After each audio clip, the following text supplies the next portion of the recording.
Let's see, Gypsy Man. First thing we're gonna do is we're gonna try to get this spring cleaned up. Let's see what we can do with it.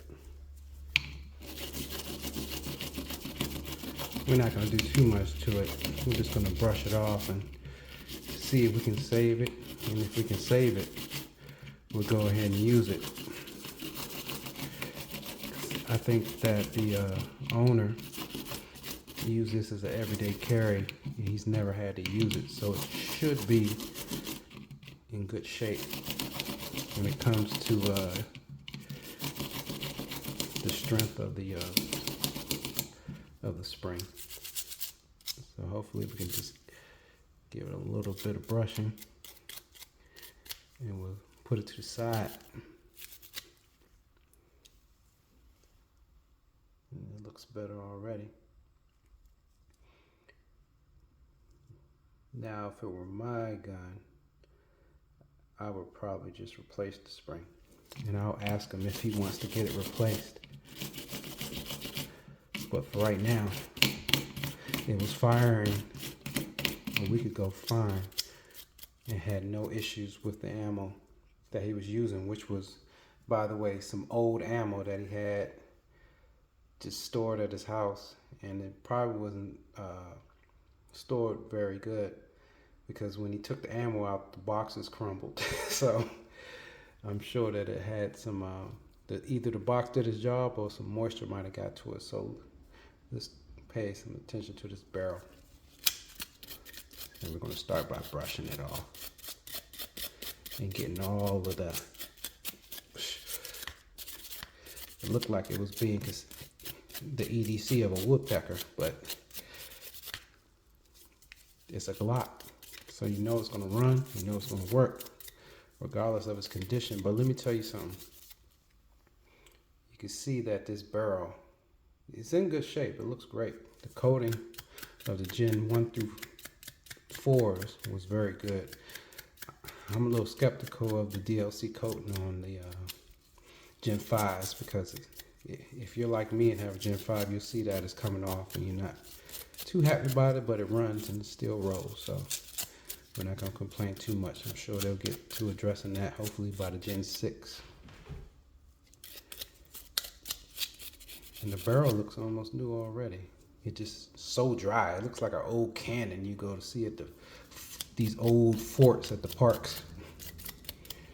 And let's run the snake through it. And we're not doing any edits because I don't edit. All I do is do the work. And the edits, save that for the people who want to make it look pretty. So let's go ahead and pull that through a few times. I like to pull it through about 4 good times for good measure.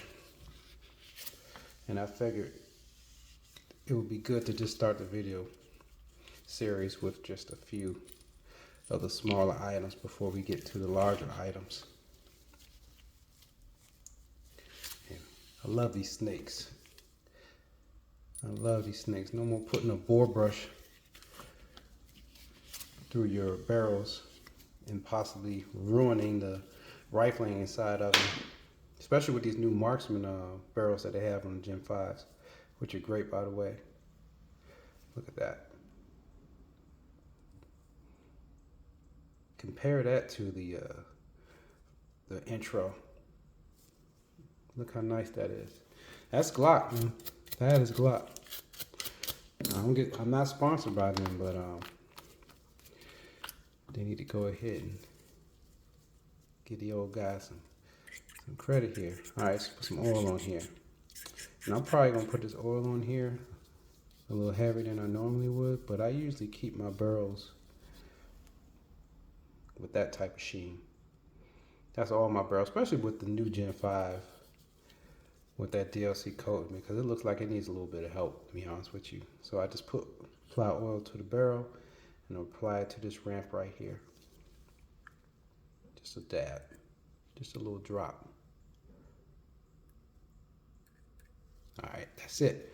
Now I'm gonna let that sit for a little while back here and just let it absorb make sure I don't have to re-oil that. And what we got here, well, we got a clean barrel and a recoil spring that's going to work out for us. All right, so that's the first video, and we're going to move on to part 2, which is addressing the slide. We'll take the parts out of there and clean them up. I don't think I'm going to show, or I may show, not sure, but I may show the polishing of the plunger and the trigger spring, the firing pin. All right, Gypsy Man, part 2 is down, coming up. All right, peace.